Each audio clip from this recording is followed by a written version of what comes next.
Welcome to another episode of Prepper Talk Radio, radio for the ready-minded, where we focus on God, family, and country. You have your hosts, Scott, Shane, and Paris in the house. We are live on YouTube and live on Facebook in both our page and our group.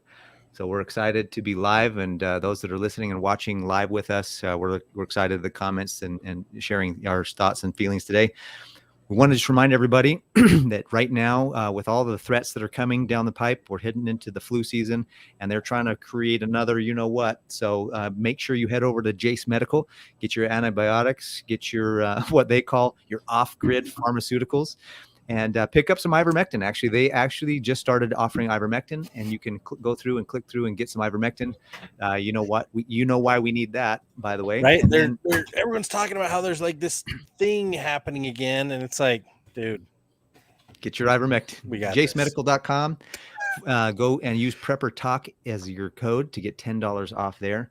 Also, remember, in any emergency, when the lights go out, you're going to need to have some lighting. And Devos Outdoor has one of the best emergency light. As far as I'm concerned, it's a light that can be used for all kinds of things, but it's definitely a light that can be used for emergencies. When the lights go out in your house, you're going to want to be able to have the Light Ranger Devos Outdoor light, because it has a pole that telescopes up to the top of the room and illuminates the whole room. You can go hands-free, and your whole family gets to have that room lit up and ready to go in any type of emergency. Go to devosoutdoor.com. There's a link in the description below as well, but go to devosoutdoor.com and use code PTR for Prepper Talk Radio, PTR 3.0, and get 10% off your order. I have several of the lights, and I'm going to be doing a review video here pretty soon. They are worth getting. All right. Today, we're going to be talking about, has the world gone mad? And Mike says his wife is mad. And so we don't know what. We're sorry about that, Mike. Hopefully you'll get through that emergency. Well, I didn't really know exactly what to title today's, because recent events, everything that's going on, it's like, yeah, the world is going mad. We all know the short answer, right? Yeah. Well, I do want to do a shout out real quick. I know we just had, as of the live, it's September 13th. As of the recording on the podcast, it's probably going to be it's going to be the 21st or something like that. But 9/11 just passed by, and you just want everybody to remember that that was an event that changed the world. It changed our country. A lot of people woke up. A lot of people have become preppers as a result of that. So, as much as those tragedies that we don't like to have those and have those be a part of our life and our world, when we learn from tragedies, they can be a net positive. And so hopefully since that period of time, and we've realized, we've woken up not only to become better prepared for emergencies, but also better prepared for what's really happening in the world, which is part of why the world has gone mad. Yeah. And you're seeing too, like you watch the news, which is horrible. But you watch just what's going on, even on social media. You just look at your friends' feeds.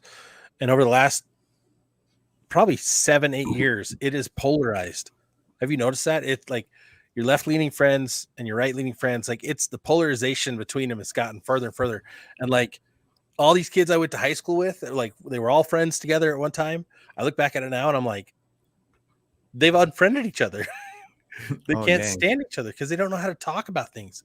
They don't know how to communicate the problems. They don't know how to actually have critical thinking in their brain enough to consider what's going on. Mm-hmm.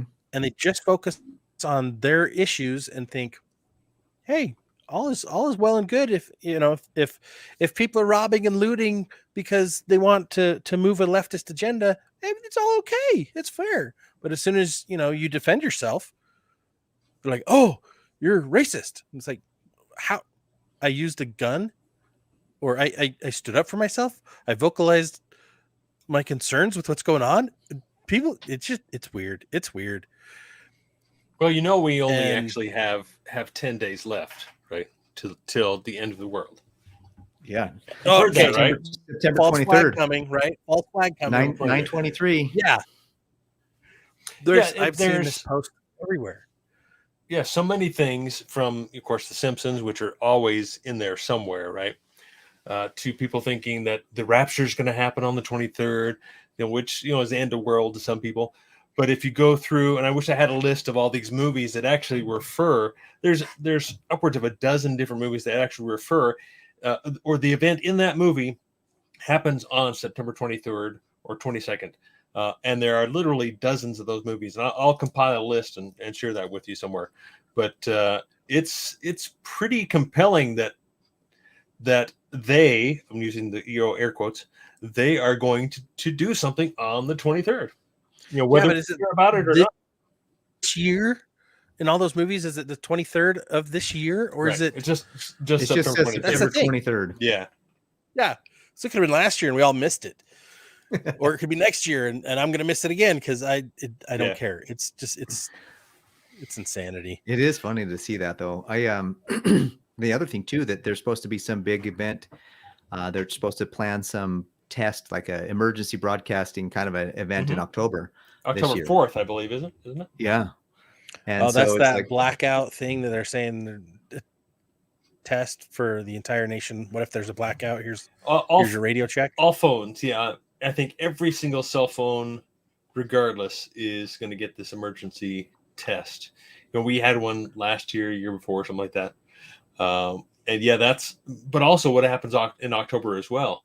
October is when student loan debt payments start back up again, right? And the average payment is $430, something like that. It's a car payment. Yeah. And what impact is that going to have on our economy? I mean, it's going to take a little while to show itself. But so many people are going to be like, piling up. Deferment. I need a deferment. Some people just aren't even going to pay it. Yeah, they're just not going to pay it. It's crazy just watching what's going on. We joke that Prepper Talk Radio is not about the apocalypse. It's about everything. We look to the past, prepare for the future, but it's about everything in between. Right? It's the practical preparedness, the daily preparedness. But it's like we are slow rolling into the apocalypse. Right? We are slow rolling, maybe faster than we think. We are the frogs in the pot, and it's getting closer and closer to boiling. And we have to be more aware, more prepared, and more on top of things than ever before. And it's like, I look at like my parents' generation of their prepping versus our generation of prepping, and it's like a whole completely different world. Yeah. Well, I was listening to Dale Bigtree, the High Wire today, and he had Dane Wigington on his show, who's geoengineeringwatch.com or .org, geoengineeringwatch.org. And they talk about, the spraying that's been happening for years in the skies and all the things that they've been doing in the water and all the whole bunch of other stuff that about cloud seeding and weather modification, and how a lot of that has been linked as people kind of dig in. Of course, when they do, they get called the conspiracy theorists, they get called the tinfoil hat people, whatever you want to do it. But as you dig in, it's like the Maui fires, the fires in Canada that all of a sudden came out of nowhere. And just in the last 30 days, if you look at the tornadoes and the floods and the sinkholes and the fires, it's like we're going crazy right now. And it's like, okay, somebody messaged me and they said, Paris, look at this video about all these things that have happened in the last 30 days. What do you think? And I literally said, it's all these man-made storms from their cloud seeding geoengineering. But it's to get us to agree to letting them control us. But it's all part of I feel like that's all stuff that John saw when he was writing the book of Revelations. It's all part of that. Yeah. And Isaiah referred to it as well. He basically said, the only way to heal the earth is through repentance, right? What we're seeing is all the, put in the simplest form, all the sins of the people on the planet. The earth is hurting. It's in pain. It is its own entity, and it is pushing back. What if you want us to call it? But the only way to heal the earth is to repent, and I don't see that happening. Well, and part of that repentance is change. It's changing, and that's what it is, right? How ironic, like if we would just repent, change, and stop doing the weather manipulation, like there goes one of the problems gone, right? Yeah, let God do it. One of the first things that got one of the first things that like America caught on to there's a problem with weather geoengineering of the weather and stuff. They blamed it on Russia back in the I think early 90s or late 80s. They blamed the snow in Miami in the summer on Russia. And then all the global powers got together and they're like, well, we need to be a little more careful about this. So let's set some ground rules of what we can and can't do. Because it is the butterfly effect. You do something in Oklahoma, it's going to affect California. You do something in Canada, it's going to affect Mexico. Like, we live all on the same planet. And our impact is tiny comparatively speaking to what our governments are doing. And that's the reality. And those are the people who need to be repenting and listening to this and saying, okay, it's time to change. You know, you and I and everyone that's listening right now or participating in the chat, like, we're trying to improve ourselves. We're trying to improve our situation. We're trying to improve the world around us. And I think we understand that stewardship. It's the jack wagons that aren't doing that we're trying to reach that just won't listen and won't repent. You know, I think it's important to, regardless of what you believe is the cause of all these natural disasters in the world, the reality is that whether they're caused by global elite who wants to destroy us, or if it's just a natural disaster that just came because Mother Earth has been trying to kill humans for thousands of years, we still need to be prepared. We still need to be ready. We still need to have our food. We need to have our gear. We need to have our water, our filtration. We still need to have ways to continue to sustain that food and sustain water, with filters, with seeds. We need to have the ability to keep going and survive and thrive and have the tools to do that. Not just the tools, but the skill sets to be able to come together and to survive. And so, regardless of what that, and that's not just, the natural disasters, we all need to be able to recognize when we're seeing right now in America some really weird stuff. Like the governor of New Mexico just said that she's going to suspend the Constitution for 30 days. Like, you can't just suspend the Constitution for 30 days. I think the Second Amendment in particular. Yeah. We need no carrying. Yeah, we need to be able to say no. We need to know what our rights are. So, as part of the skill sets, in my opinion, is knowing the Constitution well enough to know, hey, not only should, like, the sheriff that came out and said, no, we're not going to enforce this. Well, frankly, she's actually going against her oath and should be arrested, or at least taken into custody. And it's one thing to not enforce it, but it's another thing to, like, bro, you as the sheriff, you should go in there and take her down. You know what I mean? Like, I think the problem is that sheriff she's not in his jurisdiction. Oh, well, but if she were, he might, right? Shoot, if I were sheriff and I had jurisdiction over the area where the governor lived and they started pulling those shenanigans, guess who'd be rounding up those jack wagons, right? Yeah. We'd be like, knocking on the door. Hey, guess what? Oh, all of your security guards have weapons? Okay, they're under arrest per your rules, but now you're all under arrest per our rules because this is tyranny. This is treason. Yeah. And yeah, like part of prepping. Well, like you shared there, Scott, Sandy's comment that they're on red alert. Honestly, seems like I've been on red alert for a long time now.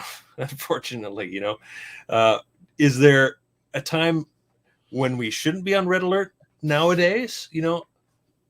It's awfully nice to turn that red light off. Maybe I said that the wrong way, but turn to yellow. to turn that off, the amber light up, and just forget about all the problems. It's awfully nice just to do that, turn music on and not even think about this kind of stuff. But to be on standby and to be ready, at a moment's notice, for anything, is kind of been my goal for a long time. But you do pay the price. I mean, I paid the price in attitude and in actual dollars in getting prepared. And it's definitely a hard pill to swallow. Take the red pill, take the blue pill. The red pill is the hard way, right? The blue pill is the easy way. Red one's the hard way. But it's like when we met, I would say I was on probably yellow alert. Mm-hmm. DEFCON 3, quite red alert. Maybe you were, but what's that? DEFCON 3. DEFCON 3.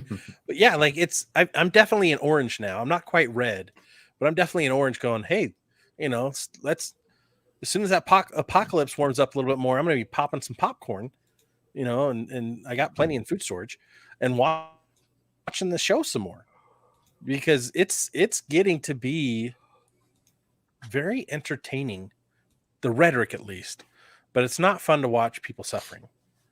And that's the hard part, because people are suffering now because we're in this silent depression. Like, if you guys have you guys looked at the numbers on financially where we are compared to the Great Depression?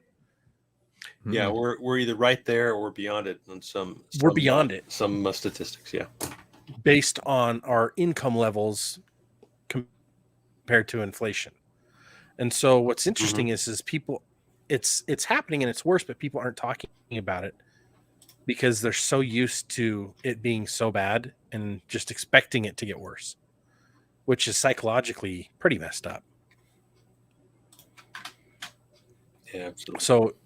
So knowing how hard it is for everybody, it's like, if you're not prepping now, if you're not getting aware of things, if you're not working on this, like, it's just going to get harder and harder in the future to get started, let alone get ready in time for anything big. Like Tom Clark just mentioned, he's like, but when something does happen, it's either going to be super, super hot, or extremely cold, like going into the weather manipulation or disasters, right?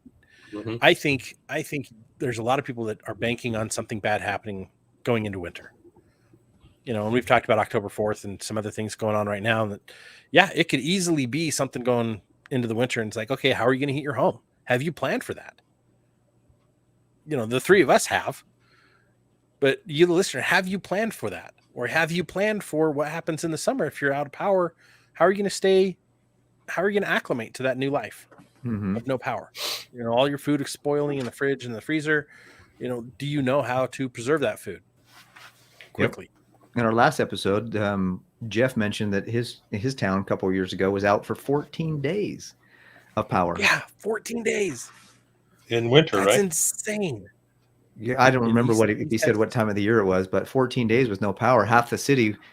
That's that's big. You got to have, I think one of the important things he mentioned too was having the ability to buy your goods and services at the store through your credit card was down. You had to have cash in order to get anything, because that's all people could do because the power was down. And that's something that happened to my brother back in Texas when he lived in Texas and they had the snowmageddon there.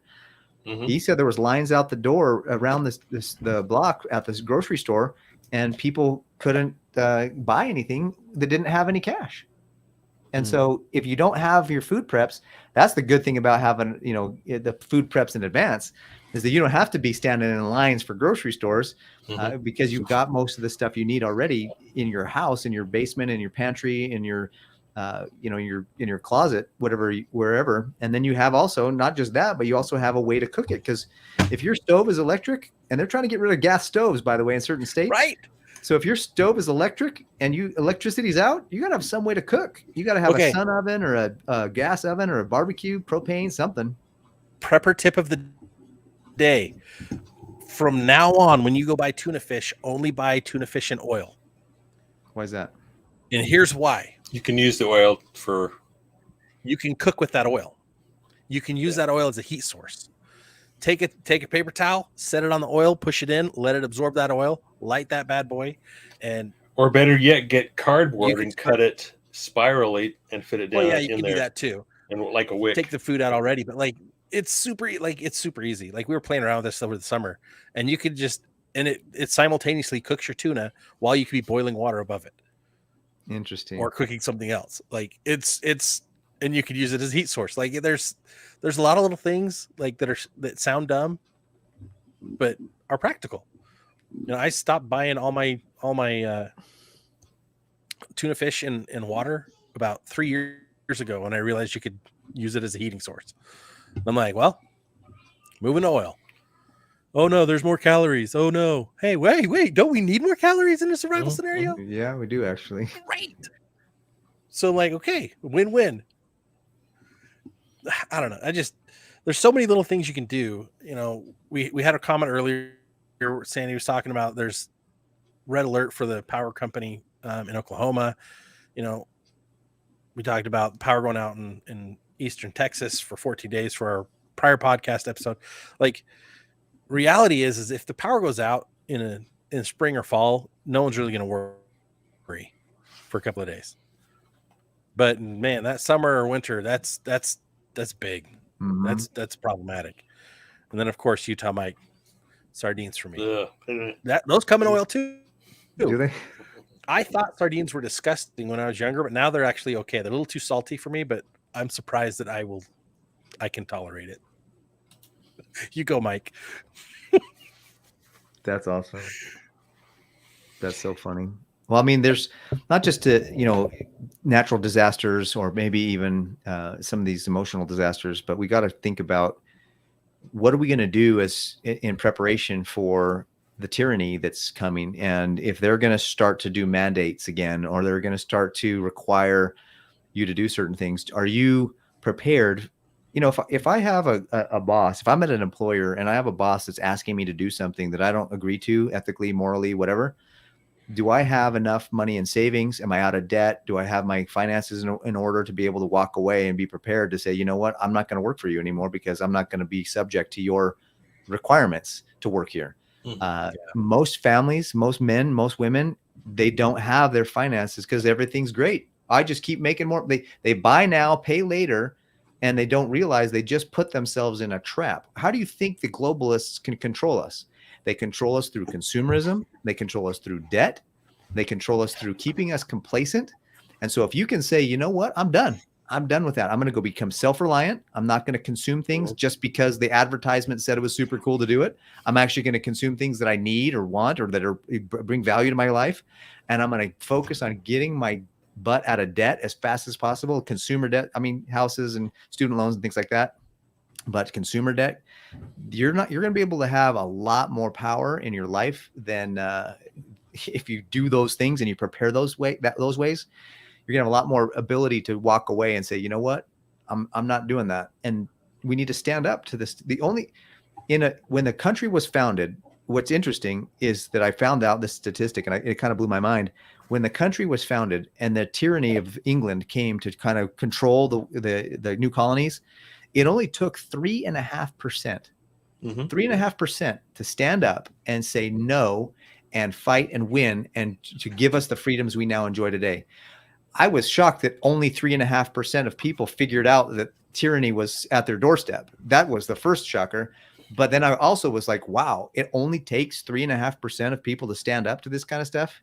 So that's where I'm hoping that, that 3.5% includes our listeners and people that are listening right now that like, hey, no, I'm prepared. I have the skill set. I have food. I have water. I have gear. I have skills. And when tyranny comes knocking at my door, it's going to be met with somebody that's got with resistance, good opposition. Yeah. Of course, that reminds me of the Samuel Adams quote. It does not take a majority to prevail, but rather an irate, tireless minority keen on setting brush fires of freedom in the minds of men. And love that. That rings in my brain on a regular basis. And when is the opportunity going to come forth that we can actually stand up and do that, and I think it's here now. It's here now. But are we, like you're saying, Paris, are we going to be able to financially stand up and be able to light those brush fires, in the minds of men? And I'm especially concerned about those who have been recruited to enforce this tyranny, right? Those lawmen, or whatever you want to call them. And are they going to be tied to their paycheck, right? I'm just doing this. It's just my job. I'm just doing what I'm told, that's there's plenty of other examples through time when that was a bad situation. That was a bad deal. Yeah. I mean, how many reports have we heard out of Maui that they were on Front Street? They were trying to escape. They were trying to get out, trying to get away from it. And the police officers had a blockade. Like what was that? I don't care how much you're going to pay me. I'm not going to be part of that tyranny. How does that cop go to sleep at night knowing that he facilitated that kind of crap? Like, I don't. Well, here's the crazier thing. They've not been able to find that officer. He was probably a plant. He was. I'm just like that. There's so many things about Maui that I'm just like, this is at a whole other level of wicked, Yeah. Mhm. right? And it's so crazy that the Las Vegas, the police captain for the Las Vegas shooting, is now the police captain for Maui. What? Oh, is that Yeah, the yeah, yeah. case? I hadn't heard that. Oh yeah, and and he got there, and right after he got there, he got an unprecedented raise. So Mhm. are there some things that are wonky? Yeah. Oh, Everything. why did all the billionaires and millionaires paint their roofs blue right before the fires? Right? Mm-hmm. Like it's just garbage. There's so many like just wicked evil people in control of things because they have money, and like the CIA can just print more money whenever they want to because that's how they work, right? They just add zeros before the decimal, and that's how they buy things off and do things the way they want to. But like it's crazy. Northern Prepper 1, yeah, police chief. He's the police chief now. Like it's crazy how when groups go rogue, there's no one checks and balancing to fix this again. There's no one that is saying, hey, we need to fix this, that has the authority or power to do that. We have the authority and we're doing it, but no one's listening, and we don't know, and maybe we just haven't gathered the 3% enough together to just to push that. Well, we've seen plenty Sandy of asked me to repeat. Yeah, sorry, go ahead. So the police chief of the Vegas shootings, or if you guys remember the shooting that happened a few years ago at At the that country concert, singers concert. at the country singers Yeah, concert, that yeah. police chief is now the police chief of what happened over that area in Maui, the Lahaina, and so it's absolutely suspect. Mm-hmm. Because you'll see, if you look at all the different things going on in the world, especially here in America, you'll find the same faces in a lot of those places. The quote unquote crisis actors, the quote unquote police chiefs, or the special deputies. They're, and don't get me wrong, like I appreciate and I respect honorable police officers, especially sheriffs and sheriff's deputies. Anyone that's willing to put a badge on and go and gun up and go out and deal with the nastier part of the public to try to keep the peace and protect good people, I have all the respect in the world for those people. But the guy who ruins it by doing it for corrupt purposes, that guy is the bad guy. Well, I'm not saying the police are bad. Yeah. That guy is bad. Yeah. Well, even like Tom's saying here, we think about the January 6th event, and it scares the crap out of me. Just most of these people were innocent people wandering into the Capitol, just kind of enjoying, and there are people in jail for 22 years that weren't even on, who got sentenced, who weren't even on site, and there are murderers that get sentenced for less than that. It's mind blowing, and it's absolutely tyrannical. I mean, it is. It's scary what they can do, the power that they have. And one of the things. So what are we going to do about it, right? When are we going to be able to stand up and So speaking of that, I was listening to Patrick Bet-David's podcast, and he was talking about how he was on the Joe Rogan show. And I don't know if you've watched the clip on the Joe Rogan show where he talks about who really is the president of the United States. And he goes through and he talks about all the different companies that own other companies and how their influence is really going. And when you think about so I didn't realize this until I started to take a constitution course, but the executive branch, which is the president, he's responsible, or under the executive branch, are all of the 3-letter agencies: the Department of Defense, the Department of Justice, the Department of the Education. Should not exist. The EPA. All these organizations are actually under his branch. So what happens is the legislature is supposed to legislate laws as to what to do in our country, but because they are now, the executive branch kind of took over and said, we have experts now that are going to do this for us. The legislature kind of caters now to the experts, and the experts get to run the show under the executive branch's order. So he was talking about all these companies that are funded and the lobbyists and he was just going through this list, and he says that some guy named Larry Fink or something was the actual president, because he was the head of like all of these companies. And so what was funny is after he was so Joe Rogan is very popular. Everybody knows Joe Rogan, or should. And so he was on his own podcast saying, hey, dude, you know what's up? He was telling his guys that was there, and they were talking about after that podcast, he was going through the results that people actually started to look up all of the stuff that was going on. They looked up everything he was saying. Google search.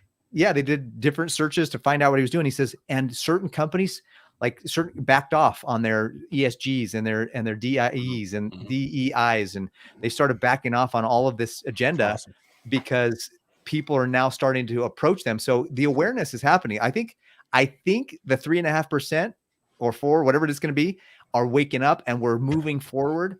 I just saw, I don't know if you saw the thing that happened in Congress where they started actually reading Utah. They're actually a group of parents, a parents group, a women's, I think it's mothers. I don't remember what the name of it is, but it's a group out of Utah. They took stuff to Congress, and there was a congressman that was reading the pornographic books that are found in libraries to somebody, and they are now getting these books banned from these libraries. And so the effort is working. It's unfortunately, it doesn't feel like it. Right. It doesn't feel like it's fast enough or big enough, but it's working. So don't let off the pedal. Keep the pedal down and keep moving forward, because we are making change. And if you think about it, if you think with this Hunter Biden, what is this new thing that came out where that the president, or knucklehead, I love what Dan Bongino calls him, rotting bag of oatmeal, oatmeal brains or something. Anyways, Dan Bongino is awesome. Anyways, he calls him the rotting bag of oatmeal brains in the White House. And he says that with this new thing, at this indictment potential with Hunter Biden, that they're scared. They're scared of what's going to come out of these bank statements. And so I think we're pushing the right buttons. We just got to keep going. There's change that's happening. So be invigorated, be encouraged. We're making a difference. Well, here's the other perspective. Obviously, I think they announced yesterday, the Republican Party said they're going to be starting what is it against Biden to get him impeached from office, right? Impeachment. They've started that, and I think we've heard that before, but nothing ever happened. So that's my part. Is okay. It's just for show. They're doing this for show. Oh, we're really on your side. We're your people. The Republican. They're two wings of the same bird, right? Two sides of the same coin. But also a couple other thoughts. If these things are happening and we're making some progress, what are they going to do to push back? Yeah, that's true. Those false flags that we see when good things start to happen. And so that's a little bit concerning on my side. Is okay, what's going to happen next? That or again, just kind of like going back to Trump. Trump, I don't think he's a good guy, but we're not going to talk about that. But what happened to the prepping industry when Trump came in? Right, it went dead. Nobody did anything. Oh, Trump's going to save us, right? That's why they put these things out here. In a lot of cases, someone else they're going to take the reins. They're going to do it, so we can step back and not do anything, right? And that's why I think a lot of these things happen. Pacify us, yeah, absolutely. And so we don't do anything because now our leaders, using air quotes again, our leaders are going to take care of us. And it's a bunch of bullcrap, It's a lot of show, and it's all done with a purpose. There's always a purpose for what they do. So with everything we're talking about, we don't want to just say, hey, look, guys, it's all absolutely corrupt. It's all evil. It's all wicked. Nothing good ever happens. Right? No, there is reason for hope. And that we prep because we're very hopeful people. We prep because we're positive people. We're not prepping only for the apocalypse as Shane has over there. We're prepping for every day. We're prepping for anything and everything. And that gives you hope for the future. That gives you purpose to your life. The closer you get to completely self-reliant, which I think it's kind of impossible for an individual, but possible for a group, right? The closer you get to that, the easier it is for you to stand up and yell and stand up and fight because you have resources, right? When we fought the Revolutionary War, like we had to stop at times to gather the harvest. and both sides took breaks during holidays and during winter. Like, it was weird rules of war back then. But the same thing happened in the Civil War. We're not going to have that opportunity for the next one, I don't believe. So we need to start stockpiling. We need to start planting those crops and planting trees that are going to bear fruit every year, right? And putting things out that are going to be annual benefits to your family. So yeah, what do I say? Get your precious metals, your gold, your silver, your lead, right? Get your beans and your band-aids. Get your water filters, Look to and definitely your get some fuels. look to your old world skills, right? I mean, like I always say, look to the past to prepare for the future. And obviously technology is just going mad. The advancements that are going on in AI and everything are just going so quickly you can't keep track of it, and that is going to take over everything. Mm-hmm. And we need to have that, I guess, call it a counterculture where we're and that's happening. It's happening. People are moving out to the country. They're starting their homesteads. They're living more like the Amish, right? These role models that we've seen, these people that, and I won't get into the cough, right? That didn't affect the Amish at all, right? So these old world skills and going back to the way our grandparents lived, and moving away from technology to an extent, right? That it is the way that I'm moving forward. Yeah. Yeah. So, Let's make a quick pause for our little bit of our sponsors, our affiliate links. Pardon me. Scott, you just made a great plug for actually getting our survival seeds, and we have Survival Garden Seeds as one of our affiliates. Check the links in the description below to go get your survival garden seeds. They have seeds for all different seasons: winter gardens, summer gardens, fall, spring gardens, and they have herb gardens and all kinds of medicinal gardens seeds. So make sure you go to the link in the description below so that you can get your survival garden seeds. Also, Scott, you mentioned gold and silver. We highly recommend that you take an opportunity to call ITM Trading and get a free consultation as to whether or not gold and silver should be a part of your portfolio.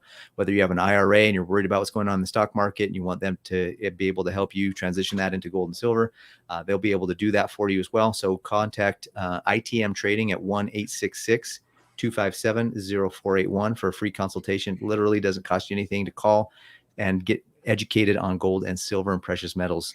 And but that also leads into go back to the show, by the way, that leads into the idea that we need to be prepared economically. Like, what if everything goes to crap and you have to have things to barter with? So having cans and food to barter with, but then also having cash, and cash will last for probably, if things go to crap, cash will last for a little while, especially in temporary things that happen. If power goes out for a day or two or a week, you're going to be okay with some cash on hand. But if things go out longer than that, you're going to need to have things to barter with. And frankly, if power's been out for a month or longer, or the grid goes down and I don't have, I'm going to trade with beans. I'm with cans, food. I'm going to trade with skills. I'm going to trade with I'll trade you my skill for your skill. Gold and silver is really going to be powerful once the economy comes back and needs to be rebuilt. But the idea is that you just need to have some on hand, and because you never know what's happening with the way that they're running things, especially with this digital currency that they're coming out with, and the cashless society they're trying to push. You had a great post in our group recently, Scott, about the cashless society and all the things that we lose when we move to that, and the CBDCs and everything like that. It's just not good. Yeah. It's funny. I posted that to my own timeline too on social media.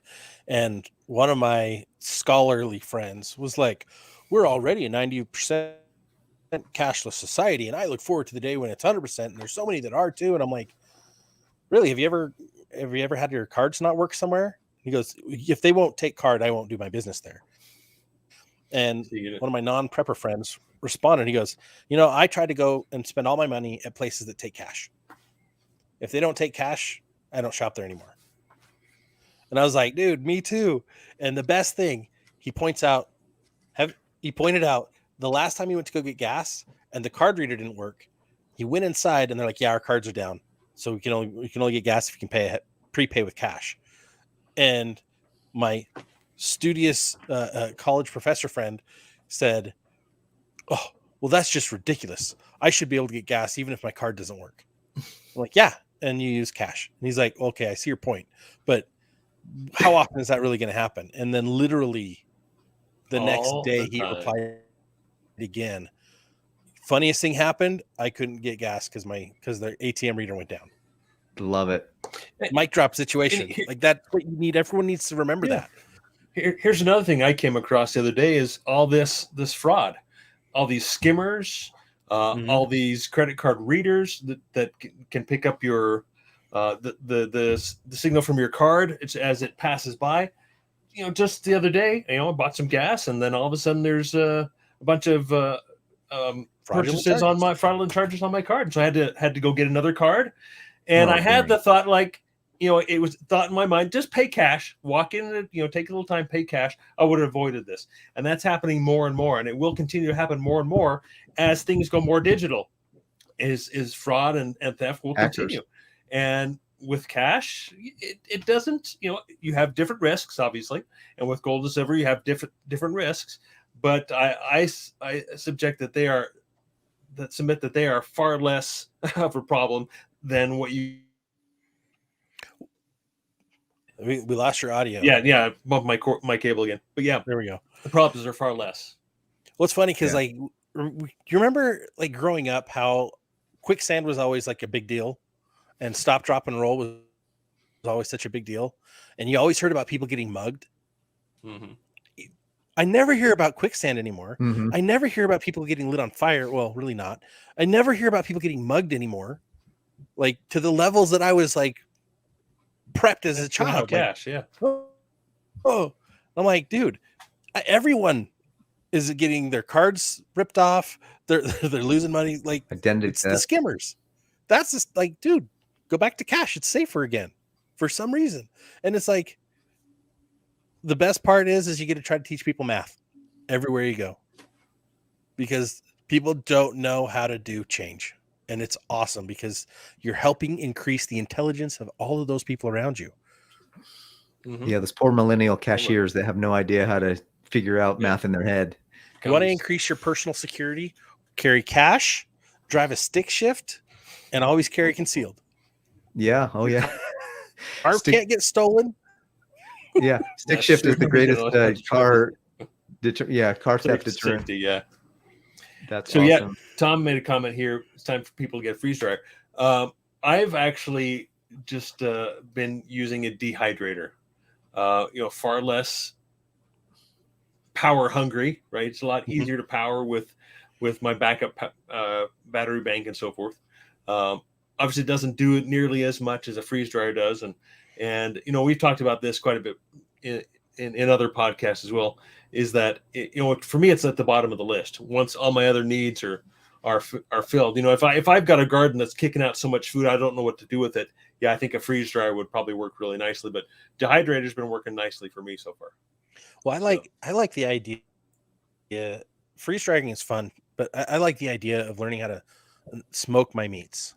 And learning more about canning because that's practical and it also helps you rotate your food more frequently.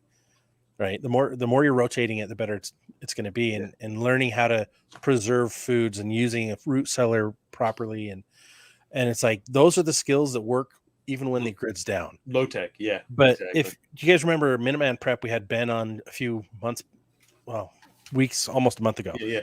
He just ran his freeze dryer and he's got a medium-sized freeze dryer. He ran it 100% off grid, a full cycle of 33 hours to freeze dry like some cheeses and some berries. And what's interesting is it took the entire load of his batteries, his two banks of, I think it was 33.8 kilowatt hours.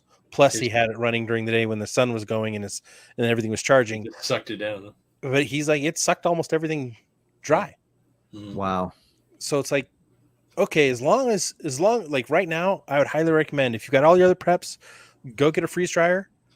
Especially if you really like cooking, cook all the stuff you want to cook and then go freeze dry the extras, right? So then it's there. But it's like, if you don't have your basics of beans, Band-Aids, and bullets, hold off on the freeze dryer. But if you get the freeze dryer or not, make sure you learn all the other food preservation skills too, because man, those those freeze dryers aren't going to do anything for you when the grid's down. It's definitely a lot less expensive to freeze dry your own meals than to go buy a Mountain House or something like that. Oh, Right? Oh yeah. yeah.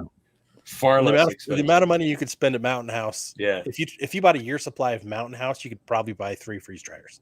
Yeah. So Yeah, that's true. That's true. That's the thing. If you Yeah. got $3,000, and most of the, you could get a freeze dryer, small freeze dryer, probably for $3,000.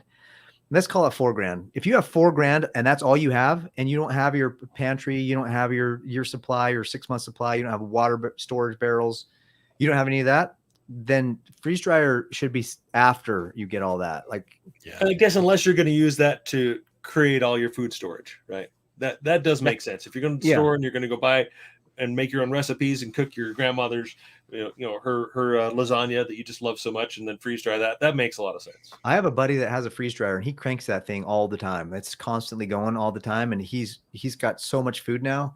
And for him, I was like, dude, perfect. That's great. Yeah. But I had another lady that reached out to me. She's like, hey, I'm thinking about buying a freeze dryer. I'm like, what have you done so far for your preps? Well, nothing. I'm just getting started. You should probably do a few things first. Yeah. Do a financial and prep analysis. Okay. Yeah. Okay. Do you have 30 grand lying around? Definitely do a freeze dryer. However, do it after you got a few things first, and then work on that. So that's definitely, freeze dryer is definitely legit. We don't have an affiliate link for any of them, but there's a new one. Harvest Right, I think, is the big popular one, but there's a new one in town, and that we saw at the last convention, the expo, that they cook with a different structure, so it uses less energy or something like that. I think they cook with oil or something. Yeah, they have a different oil-based system for their loop. Like the manufacturing pump and everything else doesn't go through as much damage as a Harvest Right. And so you're not pumping through oils and changing out things and pistons and whatever as frequently. But they also runs it a different way. So it's just, there's different ways to look at it. But there's so many different places you can go talk to people. Like, what's funny is the guy who invented the Harvest Right freeze dryer lives 6 houses away from me. And the whole development of that came up when he broke his leg playing church basketball. He had been trying to figure out how to do a freeze dryer. He's like, they have these big commercial ones. Why can't we do small ones? And the whole time he was down with his broken foot, he couldn't walk. He just figured it out. He'd spent the time and he'd been studying it, and now he had the time to actually just create it. And making it a home option for people is brilliant. But for a lot of people right now, that you just don't have, if you don't have the money to go buy the food storage, don't go buy the freeze dryer. Yeah. Because then what are you going to freeze dry? But if you have the money and you have the means, heck, power to you. Just make sure you're storing all the food correctly after it's been freeze dried. Because freeze dried food, surprisingly enough, freeze dried food will spoil faster than dehydrated food if they're not stored correctly. And that's because what happens when you freeze dry, it creates it's almost like a sponge, a dry sponge. And as soon as anything gets in there, it just ruins everything. So, which brings me to another point about having enough water, because when you freeze dry something, to reconstitute it, you have to have water. So just make sure that you have enough water storage to really bring that all back, and then the energy to get the water, to cook it or whatever else you need, because a lot of people get a bunch of freeze dried foods and then they don't store enough water to reconstitute it all, and they find out that they're out of water. They have enough food, but then they're out of water, and they're like, crap. You can live a lot longer with water than you can with food. Yeah, you got to store some fuel as well to boil your water. Yeah, and Tom brings up a good point. Harvest Right. So their first set of systems had an oil-based motor and compression system. Now their new one doesn't. I don't know exactly all the details. It's a little more expensive. Thanks for correcting it. It's a little more expensive. Yeah, but again, learn skills. If you're going to buy something, learn everything you can about that something. Mm-hmm. Right? If that's something that's going to help you with your prepping, and we do food dehydration with a hanging unit out on our window. We just set it outside, and we used to use that growing up all the time, and we'd make fruit leather like crazy. So that's cool. Find what works for you, something that you'll actually use. If you're going to invest time and money into it, make sure it's something you're going to use. Because we've got a freeze dryer shared through our family. I never use it. I could. My brother-in-law uses it all the time, but I never use it. it just, for me, it doesn't make sense. Partially because I'd have to go somewhere else to do it, but also it's like I don't have enough of anything to really go and freeze dry. Whereas my parents have a freeze dryer, and my mom's running that thing 24/7. It seems like. So do what makes sense for you, and that's Absolutely. where Any last minute thoughts, Shane? No, I think I'm good. Well, thanks again for listening. I Thanks think for being close it part of out, the like- show. I was just going to say, to close it out, like, just wherever you're stuck on preps, if you're not sure what you need to do next, like, please hop in our group. And you've got the guys that are commenting on our lives are also in the group, most of them. So you can get a lot of really good coaching and guidance and get a lot of feedback from people that are doing things a lot of different ways. And it's going to help you in your whole preparedness game and journey. Go to Facebook. You can join Emergency Prep and Self-Reliance is the name of the group. We'd love to have you there. We're in there all the time. So please just make sure you're participating with the group, and you'll get the help you need. Awesome. Thanks, Yep, Scott. absolutely. Thanks again for listening. Thanks for being part of the show. At the end of the day, just remember that if you have a truth to share and you don't share it, just share it. Share your truth. If you know that something's not right, stand up. Be the voice. Be that 3.5% that's going to stop the tyranny, that's going to stop what's coming, and be prepared and get ready. Learn what you need to do to be able to support truth and liberty, and whether that's learning the Constitution or whether that's learning the scriptures, whatever it is, learn to stand up and support things that are true and right. And let's move forward and get this and save our country. And let's be prepared for anything and everything that comes our way and become self-reliant. Thanks so much again for listening. You've been listening to Prepper Talk Radio, radio for the ready-minded, where we focus on God, family, and country. Have a great day, and we'll talk to you soon. See you next week. See ya.